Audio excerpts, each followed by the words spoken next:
10 mai. Proverbes chapitre 14, versets 34 à 35. La justice grandit une nation, mais le péché est une honte pour tout le peuple. Le roi accorde sa faveur à ceux qui les servent avec intelligence, mais sa colère atteint celui qui fait honte. Psaume chapitre 106, versets 32 à 48. Ils ont irrité Dieu à Meriba, et ils ont causé de tourtemoises. Ils l'ont si vivement exaspéré qu'il s'est mis à parler sans réfléchir. Ils n'ont pas exterminé les peuplades que l'Éternel leur avait désignés. Ils se sont mêlés aux populations païennes et ont imité leurs agissements. Ils ont adoré leurs divinités, qui sont devenues un piège pour eux.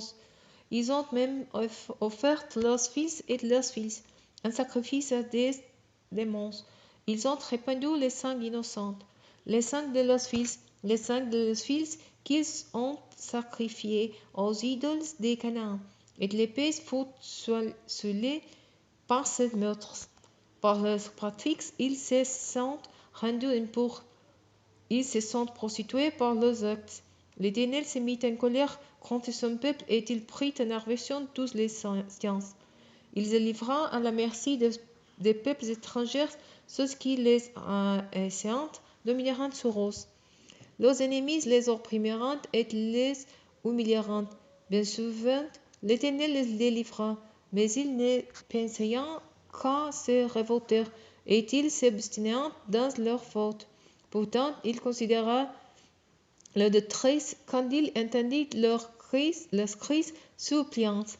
Il prit en compte en leur faveur son alliance, et il renonça à les affliger, car son amour pour eux était très grand. Il révéla pour eux la compassion de tous ceux qui les tenaient captifs. Délivre-nous, l'Éternel notre Dieu. Ressemble-nous du sang des autres peuples. Nous te célébrerons, toi qui es sainte, et mettrons notre gloire à tes louanges. Béni soit l'Éternel, Dieu d'Israël, d'éternité jusqu'à l'éternité, et que les peuples entiers répondent Amen. Louez l'Éternel.